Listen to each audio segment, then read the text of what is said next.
All right, and here's President Trump and French President Emmanuel Macron.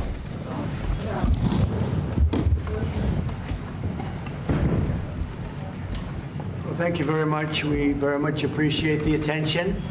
Today's a big day in that we had a G7, and President Macron was a very special man in my book. We were together. We did it together. And I think a lot of progress has been made. We've had some very good talks with Russia. We've had some very good talks with others, and we're trying to get the war ended with Russia and Ukraine. And I think we've come a long way in a short period of weeks. And the president's been very helpful also. And we're also talking about trade, various trade deals that we will be doing with France. And we'll be discussing a little bit further. Then we'll have a press conference later on. You can ask some questions. We'll be having a press conference in a little while. We're going to have lunch with the entire French staff, and we look forward to it. And again, the relationship's been very special with France and very special with this gentleman on my right. And we look forward to keeping that going for a long period of time. Thank you very much. Thank you. Thank you, Mr. President. Thank you. Thank you. No, thank you. I want to thank Mr. President for his hospitality. We had a good discussion this morning for the G7 here. Yeah. And for the third year of this war in Ukraine, and I think our common objective clearly is to build peace, and a solid and long-standing peace. And this is what we will discuss, obviously, because I have great respect for the bravery and the resistance of Ukrainian people. And we do share the objective of peace, but we are very aware of the necessity to have guarantees and solid peace in order to stabilize the situation. I'm here as a friend because through centuries we've been friends, and we are personal friends, as you mentioned it, because we work very well together. And I think the US and France always stand on the same side, the right side, I would say, of history. Mm-hmm. And this is exactly what's at stake today.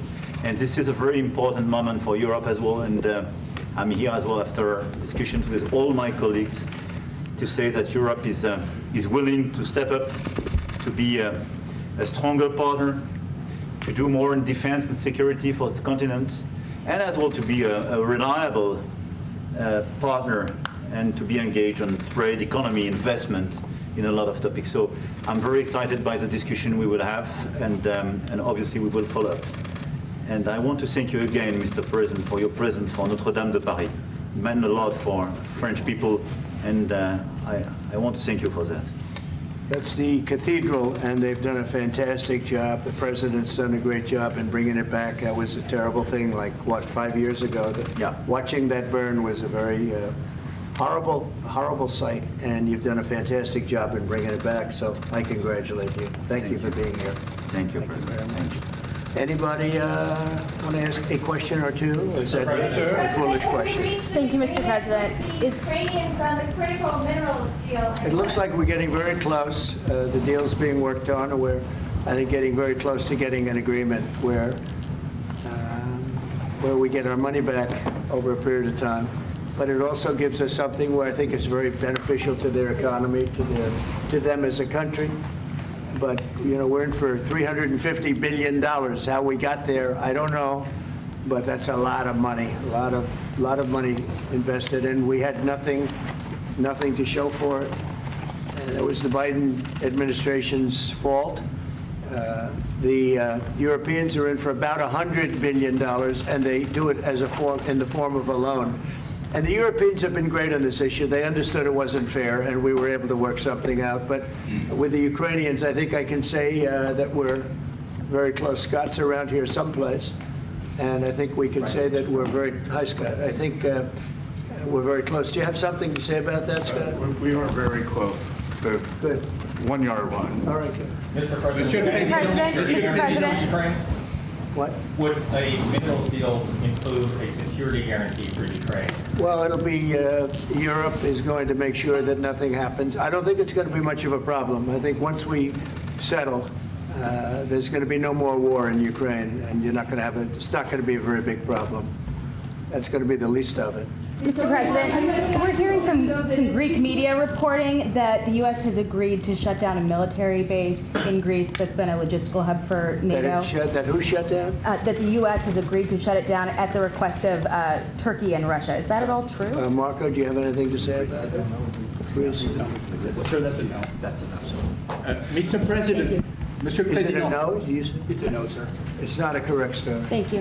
Mr. President, how do you react to people in Europe who say that you are abandoning Ukraine and that you are going to sacrifice the security of Ukraine by making a deal with Vladimir Putin?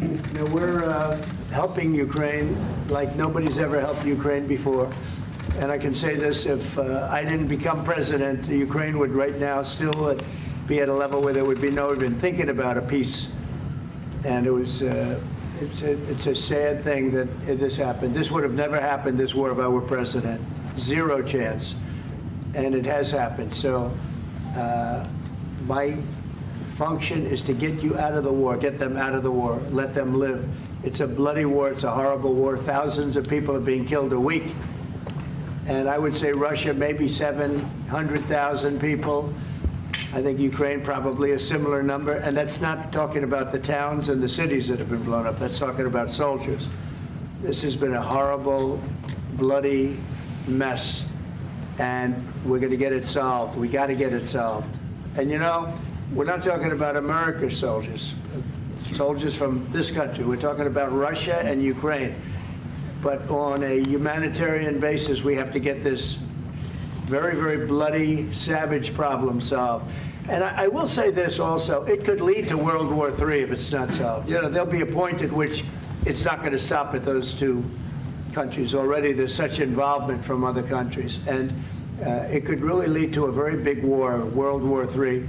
And we're not going to let that happen either. Would you support the idea to send European troops in Ukraine to back the ceasefire? European troops may go into Ukraine as peacemakers. So when the agreement is done, they can watch that everything's followed properly. I don't think that's going to be a problem. And a lot of the European countries, I think, I don't want to speak for France, but I know that the president's talked about doing that also. I think that'll be a very good day when we can go in as peacekeepers as opposed to what's going on right now with everybody being killed. Will they have U.S. backing, those troops going into Ukraine? Will they have U.S. backing from U.S. troops? Well, we're going to have a backing of some kind, and obviously the European countries are going to be involved. And I don't think you're going to need much backing. I think that's not going to be a problem. Once an agreement is signed, Russia's going to get back to its business, and Ukraine and Europe are going to get back to their business. I don't think it's going to be a problem. Mr. President, Can you talk about could you Doge? meet with President Zelensky soon?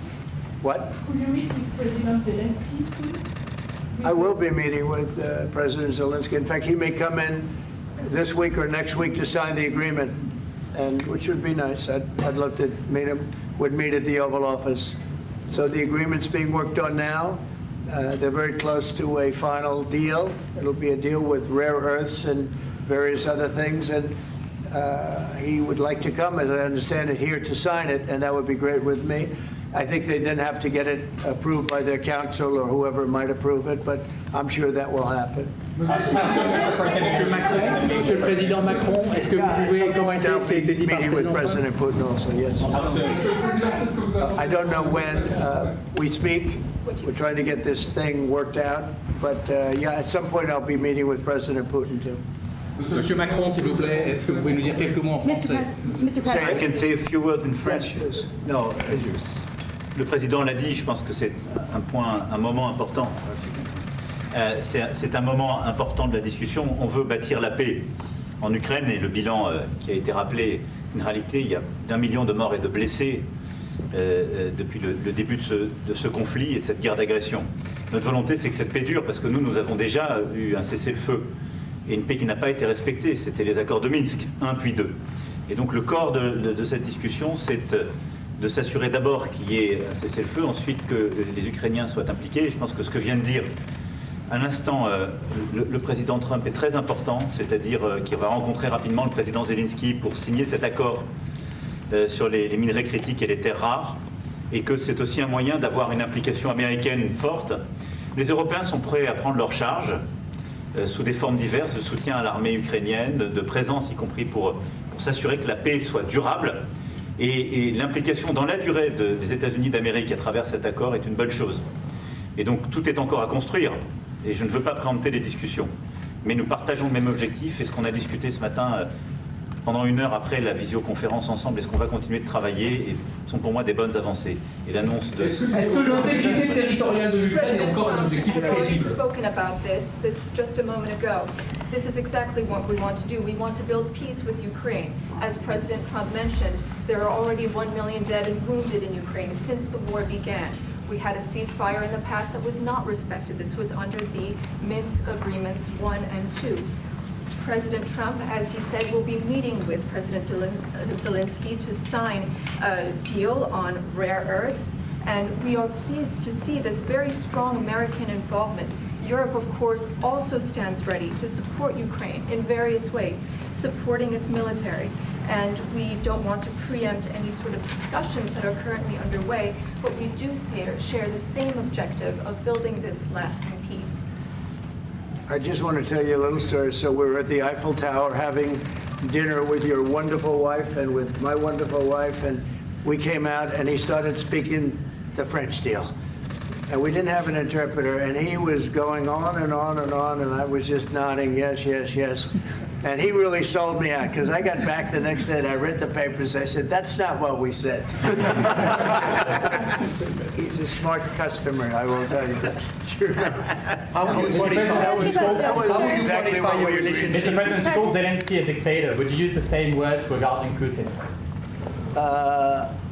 I don't use those words lightly. I think that we're going to see how it all works out. Let's see what happens. I think we have a chance of a really good settlement between various countries. And, you know, you're talking about Europe, and you're talking about Ukraine as part of that whole situation. The other side has a lot of support also. So let's see how it all works out. It might work out. Look, you can never make up lives. The one thing you can make up the money, but you can't make up the lives. A lot of lives lost. I think probably a lot more lives than people are talking about. It's been a rough war, but I think we're close to getting it solved. Question about Doge, sir. Do you think that Doge could benefit from more streamlined communications? There was that email telling employees to give 5 things that they've done last week. Agency heads then told people to ignore it, but You're Elon talking Musk... about the last email that was Yeah. sent, where he wanted to know what you did this week. You know why he wanted that, by the way? I thought it was great. Because we have people that don't show up to work and nobody even knows if they work for the government. So by asking the question, tell us what you did this week, what he's doing is saying, are you actually working? And then if you don't answer, like you're sort of semi-fired or you're fired, because a lot of people are not answering because they don't even exist. They're trying to find, that's how badly various parts of our government were run by, and especially by this last group. So what they're doing is they're trying to find out who's working for the government. Are we paying other people that aren't working? And, you know, where's all that? Where's the money going? We have found hundreds of billions of dollars of fraud so far, and we've just started. We're actually going to Fort Knox to see if the gold is there, because maybe somebody stole the gold. Tons of gold. Some of the agencies... So I think it was actually, there was a lot of genius in sending it. We're trying to find out if people are working. And so we're sending a letter to people, please tell us what you did last week. If people don't respond, it's very possible that there is no such person or they're not working. Some of the agency heads instructed their employees not to respond because they were waiting on further guidance, but Elon Musk's tweet said a failure to respond would be taken as a resignation. So there's been a disconnect in communications. Yeah. Are you concerned at all about that? No. That was done in a friendly manner. Only things such as perhaps Marco at State Department, where they have very confidential things, or the FBI, where they're working on confidential things. And they don't mean that in any way combatively with Elon. They're just saying there are some people that you don't want to really have them tell you what they're working on last week. But other than that, I think everyone thought it was a pretty ingenious idea. We have to find out where these people are. Who are they? And we said, if you don't respond, we assume you're not around. And that holds, that stands. And you're not getting paid anymore, too. So, you know, we're doing a real job. And we just had a poll come out, I guess the Harvard poll, saying that it's massively popular what we're doing. So. Mr. President, do you still believe in NATO, in the alliance between Europe and America in NATO? Are you going to go to the NATO summit is in June? very much involved in this.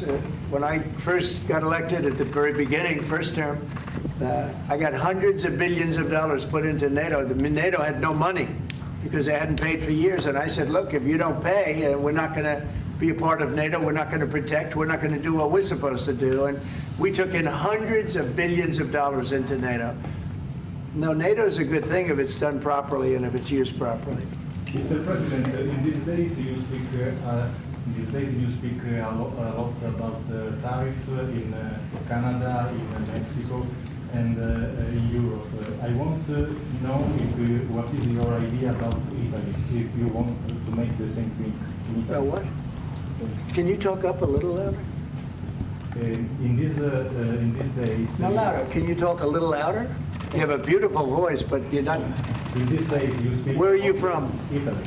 From Italy? Oh, I love Italy. Go ahead. I want to know if you have the same idea with Italy about tariff. Well, look, I love Italy, and Italy is a very important nation. We have a wonderful woman as your leader, and she was on the conversation today, one that we had, the G7.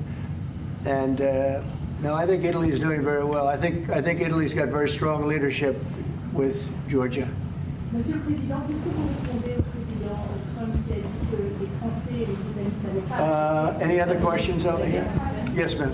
Can you clarify what you meant in your truth today on the major economic development transactions between the U.S. and Russia? In more detail? With respect to what, Russia? In solving a peace deal, you said there will be major economic development transactions which will take place between the United States and Russia. Yeah, we're trying to do some economic development deals. They have a lot of things that we want, and we'll see. I mean, I don't know if that will come to fruition, but we'd love to be able to do that if we could. You know, they have massive rare earth. It's a very large, it's actually the largest in terms of land. It's by far the largest country. And they have very valuable things that we could use, and we have things that they could use, and it would be very good if we could do that. I think it would be a very good thing for world peace and lasting peace. Well, I mean, our first, by far, our first thing that we want to do, the first element of the overall transaction is ending the war. But if, just as we're doing with Ukraine, if we could do some economic development in terms of Russia and getting things that we want, something like that would be possible, yes. Can you explain the rationale, sir, in the U.S. Yes, go ahead, please. Can you explain the rationale in having the U.S. vote against the UN resolutions that Ukraine proposed and also the U.S. proposed? I would rather not explain it now, but it's sort of self-evident, I think. Mr. President, first talked about increasing the tariffs on products from the European Union. Is that still something you want to do today? Well, it's not increasing, it's reciprocal. So whatever they charge us, we're charging them. So it's not a question of increasing. If they charge us 20%, we charge them 20%. If they charge us 30 or 40%, then we do that too. So that would be on European Union, but that really would be with respect to everybody. It's reciprocity. So reciprocal. Whatever they charge us, we charge them. Nobody has a problem. Even you, I see you don't have a problem anymore, right? Mr. President, are you thinking of going to Moscow soon, maybe in May for the 9th of May for the I anniversary? mean, not soon, but I would be certainly, if this all gets settled out, which I think it will, sure, I would go there. On the 9th of And May? he'd come here too. On the 9th of May on the Red Square? I don't know the 9th of May, no, I don't, I think that's pretty soon. But no, at the appropriate time, I would go to Moscow. Monsieur le Président, est-ce que l'envoi de troupes françaises I ou think we're européennes est working envisagé en it Ukraine? soon. Within weeks. Yeah, I think so, right? Don't you think so? I'd like to have you, I think we could end it within weeks if we're smart. If we're not smart, it'll keep going and we'll keep losing young, beautiful people that shouldn't be dying. And we don't want that. And remember what I said, this could escalate into a third world war. And we don't want that either. Mr. President, your envoy Steve Witkoff suggested a temporary ceasefire in the conflict, but the Russian government has denied that out of hand. Are you worried that they're not dealing in good faith? No, I think they, at some point, will agree to that. I think they probably wanted to. And I think once you have a ceasefire, it's going to end because they're not going from a ceasefire back to war. I think people have had they're full. I'm just glad I was able to help because there was no communication with Russia until I came along. Biden didn't communicate. He couldn't communicate with his own child. So Biden didn't communicate. He couldn't. It was terrible. He hadn't spoken to Putin in 3 years. You're trying to end a war. People are being killed. Every week, thousands of people are being killed. Soldiers, in this case, mostly. Also towns, you know, as missiles go in and back and forth. No, it's a shame. This should have never happened. This is a very sad, this is going to go down in the history books. This is a very sad moment because that should have been stopped. That should have never started. And if it did start, it should have stopped the first week, not 3 years later. Okay? Je vais répondre, if you allow me, because juste, je pense que plusieurs questions de vous et de votre collègue qui ont été posées en français et qui rejoignent les questions posées par les collègues américains. D'abord, cette discussion est utile et construire la paix est une nécessité. La deuxième chose, c'est qu'il y a aujourd'hui une capacité de dissuasion qui est restaurée et que c'est ce que veut dire le président Trump quand il dit qu'il n'y aura plus de problème. Je pense que la force du réengagement américain aujourd'hui, c'est en quelque sorte l'incertitude aussi pour le président Poutine. Et donc il y a une capacité de dissuasion qui est là, qui permet de sceller d'abord sans doute une trêve, la capacité à vérifier que cette trêve est respectée, et ensuite un accord de paix qui permettra de reconstruire l'Ukraine, mais de lui apporter aussi les garanties de sécurité. Dans le cadre de ces garanties de sécurité, nous pensons que nous avons notre rôle à jouer. Et donc, on verra à ce moment-là de la discussion, je ne veux pas la préempter, ce qui est nécessaire pour que l'Ukraine puisse rester un pays souverain. Et d'ailleurs, dans les discussions entre l'Ukraine et les États-Unis d'Amérique, il y a cette question d'une souveraineté ukrainienne qui est respectée. Et donc, nous, ce que nous avons préparé en particulier avec nos partenaires britanniques, dans le cadre d'un travail très étroit qu'on a mené ces dernières semaines, et partagé avec tous les pays européens et alliés qui sont prêts à s'y joindre, c'est l'idée de dire on est prêt à apporter ces garanties de sécurité. Les conditions, elles doivent en être définies. Par l'envoi de troupes. Elles doivent être définies par l'accord. Ça peut aller jusqu'à l'envoi, comme l'a dit le président, de troupes qui iront observer que la paix est bien respectée, qui iront se positionner, pas sur la ligne de front, pas pour justement, en quelque sorte, être dans le conflit, mais marquer une présence comme une garantie. Il y a d'autres moyens de soutenir qui peuvent être des soutiens accrus et capacitaires à l'armée, des structures nouvelles. Et je pense aussi que l'accord qui est discuté, le président l'a dit, la crédibilité américaine qui est mise dans ce moment, c'est aussi montrer que chacun est dans son rôle, mais que nous avons une unité, Européens et Américains, et donc avec une forme de garantie que les Américains prennent par la discussion sur les minerais critiques qui sont en train de finaliser. That is the most beautiful language. I have no idea what he's saying, but that is the most elegant, beautiful language. Go ahead, please. This is a question that was asked by several. What we need to do is make sure that we are building peace. We have deterrence capabilities that have been restored. As President Trump said, there won't be any more problems. We've seen the U.S. re-engagement and the message that that sends to Mr. Putin. We have deterrence, which will allow a truce to take place, verification of that truce, and then a peace agreement can be put in place so that we can start rebuilding Ukraine with security guarantees. And we have a role to play in that. Again, I'm not preempting any discussions, but we've spoken about Ukraine's sovereignty, and that has been a subject of discussion between the U.S. and Ukraine. We have also been working closely with our British partners this week. We've shared this information with other European countries, and we are ready and willing to provide those security guarantees, which could perhaps include troops, but they would be there to maintain peace. They would not be along the front lines. They would not be part of any conflict. They would be there to ensure that the peace is respected. Our assistance may include other capacity building, perhaps for the military.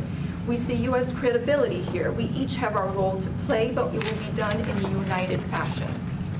Mr. President, do you think that Ukraine should give up a part of its territory? Well, we're going to see. It's a negotiation that's just starting, and they've been fighting, and there's been a lot of land that's been taken. So we'll have to see how that works out. That's part of the negotiation. I will say there was great unity in that room today. We were via Skype or whatever, but it was great, tremendous unity today in that room with the other countries. Ukraine wants France some going to- territories back. Can they take it back? What they lost in the past years? That's not an easy thing to do, is it, right? It's not an easy, just asking whether or not you could take back the land that they lost. And I say that, yeah, perhaps some of it, yeah, I hope so. But that's not an easy thing to do. But not everybody. Macron on the frozen It's Russian. going to be something we're talking about. Will you Mr. convince Macron, Vladimir on the Putin front- to accept the European troops as peacekeeper, do you think? Yeah, he will accept that. He will accept I've it? asked him that question. You talked to him? I've asked him that question. Is said France yes? going to lift the block on the Because 300 he's billion? not, look, if we do this deal, he's not looking for more war. He doesn't mind, but I've specifically asked him that question. He has no problem with it. Is France going to lift the block on the 300 billion in frozen Russian assets in Belgium? France has opposed unfreezing it to pay Ukraine and compensate the U.S. for its support. Is France going to lift its opposition to that? This is, we speak about frozen assets. We already used them to back precisely the loans negotiated at the G7. And it's part of the sanctions, so it will depend on the follow-up of the discussions. But clearly, we respect international law. It's just frozen assets now. You can take the proceeds of the frozen assets, but you cannot take the assets themselves because it's not respecting international law, and we want to respect international law. How is one different than the other? You can take the proceeds from it. How can you not take Because the it's very different. You keep the assets, you take the proceeds because they are paralyzed in a certain way. You take the proceeds during the wartime, but you keep the assets, and it's part of the negotiation at the end of the war. Because, this war costed all of us a lot of money. And this is the responsibility of Russia, because the aggressor is Russia. Should the U.S. be compensated? So at the end of the day, this frozen asset should be part of the negotiation, all in all. Will France support the U.S. being compensated? I support the idea to have Ukraine first being compensated, because they are the one to have lose a lot of their fellow citizens and being destroyed by these attacks. Second, all of those who paid for could be compensated, but not by Ukraine, by Russia, because they were the one to aggress. Again, just so you understand, Europe is loaning the money to Ukraine. They get their money back.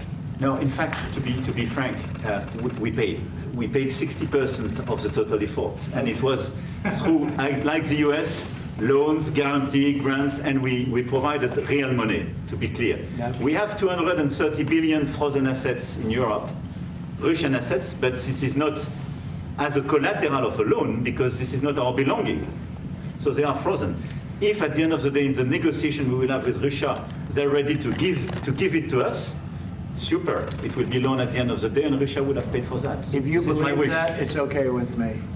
Mr. But President, they get their money back, we don't, and now we do. But, that's We will only fight fair. both. Mr. President, do you think Russia should be the one that pays everybody back? Are they the aggressors? Well, we're negotiating everything, and everything's on the table, and we'll see if we can get some land back, and we'll see about a lot of different things. And we're going to be making a little speech and say a few words in a little while. We're going to have another meeting, a luncheon meeting, and we'll see you in about 2 hours. Okay? Thank you very much, everybody. Thank you. Thank you, Fred. Let's go.